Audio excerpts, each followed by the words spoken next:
Io credo che sia un momento emozionante e assolutamente eccezionale. Michelangelo Pistoletto ci ha appena detto di aver visto per la prima volta in De Visu l'uomo vitruviano e avere insieme il disegno esposto, che come sapete non è un disegno che si vede con facilità, perché è un disegno che ha le sue necessità di cautele conservative, e avere nello stesso momento presente un artista che ha compiuto una riflessione non solo come dire, una riflessione di ispirazione all'uomo vitruviano, ma una riflessione che parte dai contenuti della ricerca sul proprio corpo, sul corpo dell'artista, sulle misure dell'artista, e credo sia un momento emozionante ed eccezionale. Almeno io lo vivo in questo modo e sono felice che ci sia un pubblico così numeroso e di giovani che stanno riflettendo e studiando sui modi dell'arte.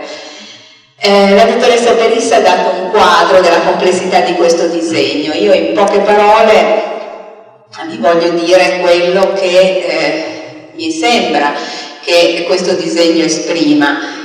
Innanzitutto è un disegno basato sulle teorie proporzionali dell'epoca, sicuramente. È un disegno apparentemente complesso, ma forse più semplice di quello che crediamo, perché le posizioni che sono raffigurate sono quelle indicate da Vitruvio nel libro terzo del De Architettura, e cioè che l'uomo che sta in piedi con le braccia aperte, i piedi uniti, sta in un quadrato, cioè la sua altezza equivale all'apertura delle braccia da dito medio a dito medio, e l'uomo che abbia le braccia e le gambe divaricate, aperte, sta all'interno di un cerchio. Leon Battista Alberti ci dice anche che nell'uomo, Vitruvio ci dice anche che nell'uomo con le braccia aperte che sta nel cerchio, il centro è l'ombelico. Non ci dice niente sull'uomo che stia in piedi, su quale sia il suo centro. Questo centro ce lo dà invece Leon Battista Alberti e lo quota esattamente a metà del corpo umano secondo il suo metodo dell'Exempeda. Andavano verso l'infinito e queste righe due andavano verso il basso, due andavano verso l'alto, e ho detto, ma insomma, dove arresto, dove definisco queste righe? Perché abbiamo l'infinito, abbiamo un punto, però non mi basta, ho bisogno di un segno. Allora questo segno ho capito che poteva nascere delimitando queste righe che partivano verso l'alto e verso il basso, delimitandole alla dimensione del corpo umano. Cioè, mi sono accorto che le braccia e le gambe erano l'inizio del prolungamento di questo punto verso l'infinito. E quindi ho tranciato l'infinito all'altezza del corpo umano alla sua massima estensione. E quindi naturalmente il punto centrale è diventato proprio lì, per sua natura. Quindi il centro di questo segno che nasceva appunto poi congiungendo, facendo poi una specie di un disegno, era nato un disegno che era un po' come una serratura, la forma di una serratura. Quindi una chiave per entrare in questa sfera dell'arte. E quindi vedete, tutto parte da una combinazione di necessità di dare significato al momento iniziale, per me iniziale, del mio processo di pensiero sull'arte, e nello stesso tempo la mia condizione umana, cioè me stesso in quella posizione. E quindi è nato ho capito che dovevo proseguire nella dichiarazione, nell'evidenziazione di quel fenomeno. E quindi ho fatto naturalmente un cerchio intorno alle mie braccia, le mie gambe e i miei piedi, ho fatto un grande cerchio che poi in qualche maniera corrisponde al cerchio vetruviano. Sì. Quindi accordarsi a un sintonos vuol dire allentare o tirare le corde, e quindi il tentativo che faremo in maniera è una vera prima, perché l'abbiamo realizzata, l'abbiamo provata ieri sera e oggi la riproveremo e la cercheremo, la realizzeremo di giorno, e ora faremo questo tentativo di, dopo aver nella realizzazione del cordone che crea di alluminio, realizzato con Paolo, con gli assistenti di Rivoli e Anna ieri sera, in pochissimo tempo, tutto è avvenuto nell'arco di un'ora e mezzo sostanzialmente.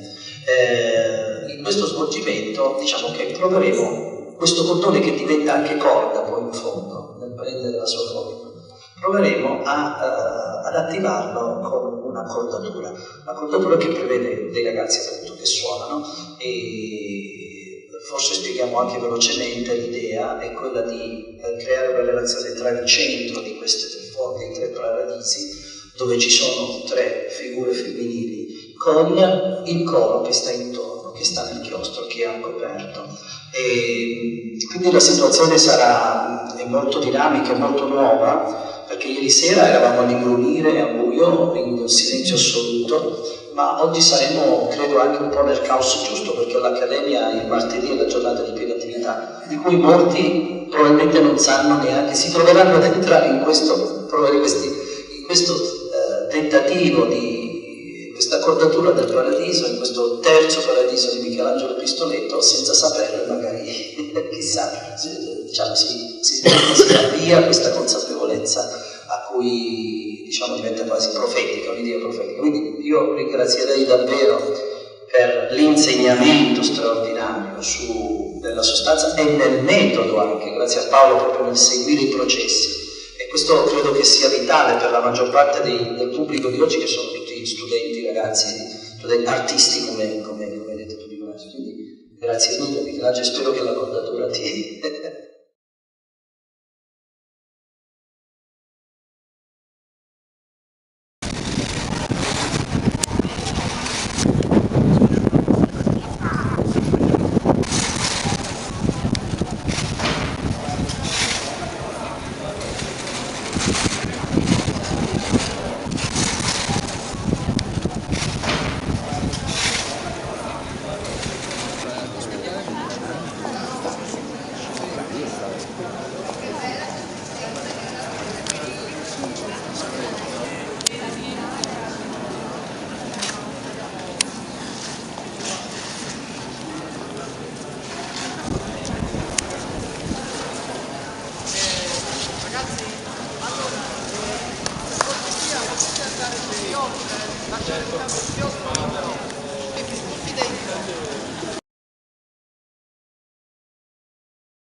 Perché ho trattenuto della gente là, e quando sono venuta qua tu stavi dicendo eri già in azione.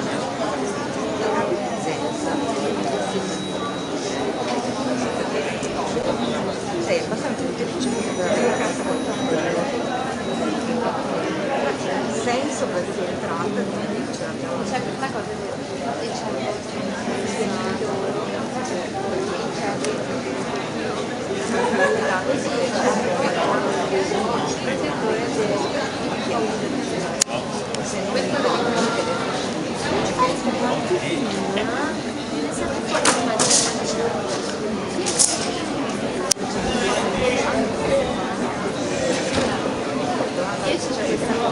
e poi c'è un'altra cosa, vedi Se no oggi ci compriamo meglio. Poi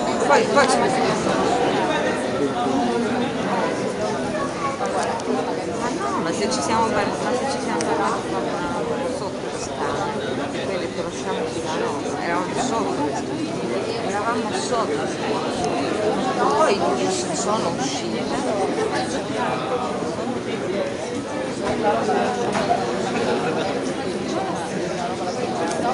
Infatti la cosa per parlare. Quindi tu sei Io mi sono preoccupata di questo.